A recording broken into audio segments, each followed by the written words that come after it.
my last patch, okay? My Leo patch, okay?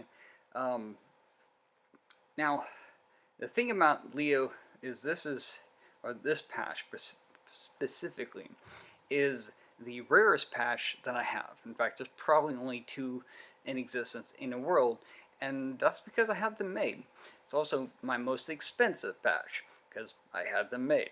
But there's a reason, and put this to the side so I can talk about that and use my hands. I like to talk with my hands.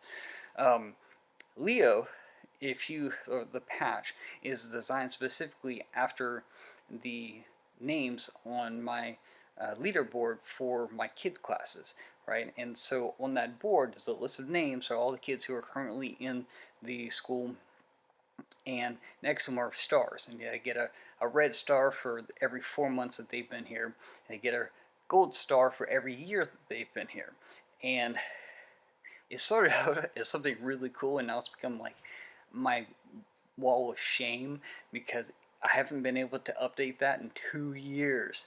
Right? I got kids coming to me saying, "Hey, I've been here more than a year." I'm like, I know.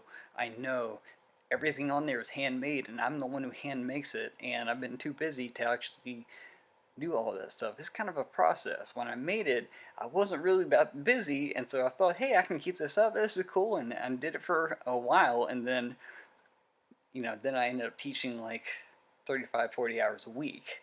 And I'm doing stuff like this instead of updating that. So it's even worse. I'm shaming myself because I'm making it my New Year's resolution to update that thing. That's why I'm putting this out there.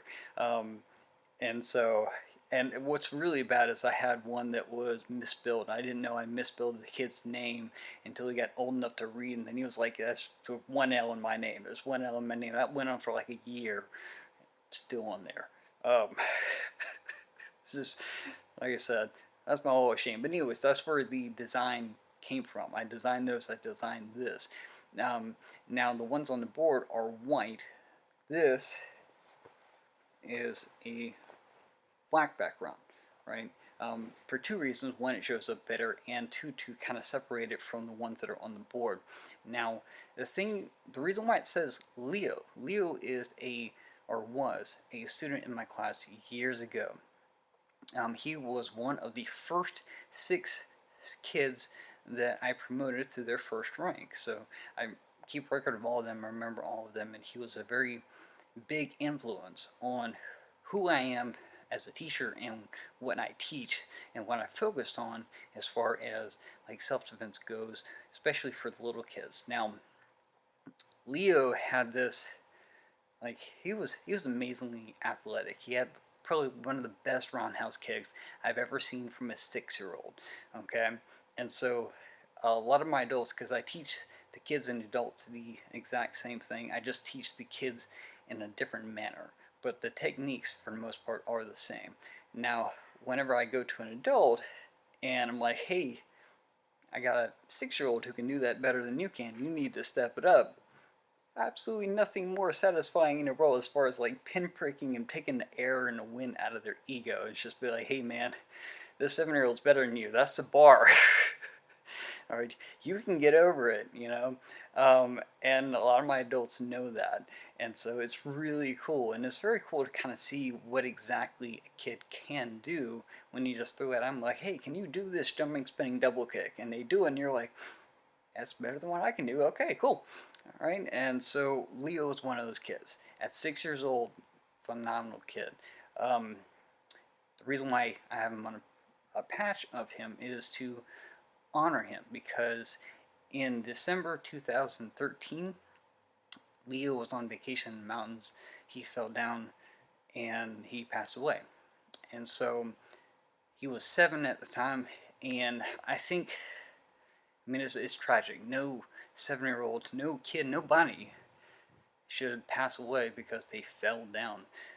It was just one of those freak accidents kind of thing, and they weren't close enough to a hospital to really help the kid out.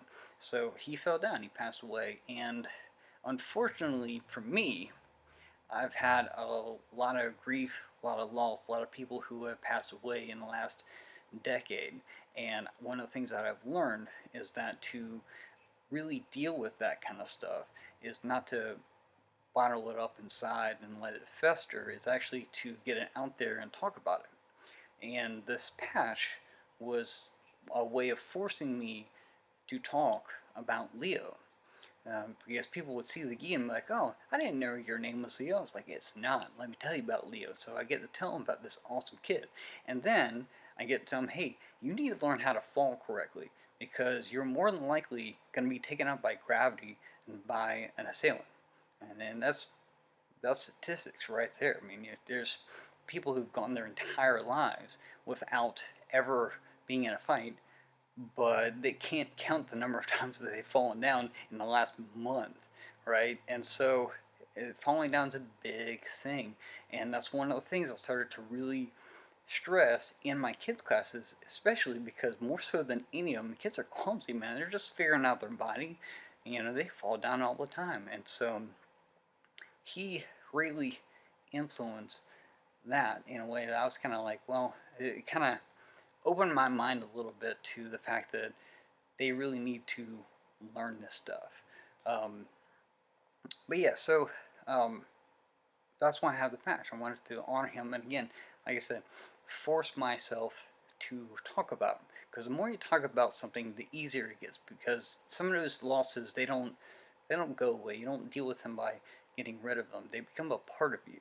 And so you gotta acknowledge that if you ever want to get past it, if you ever want to keep going. So I have that there to force me to keep going, right? Force me to talk about it because Leo is freaking awesome and I want to keep talking about it. The thing is, in my view, a person doesn't really die until they are completely forgotten, all right? And so never want to forget Leo, never want to forget all these great people who are in my life, so I talk about them. All right, so the patch is a way to force me to talk about them, to keep them going. All right, because for a 7-year-old, kill balls. Come the wind, come the hurricane,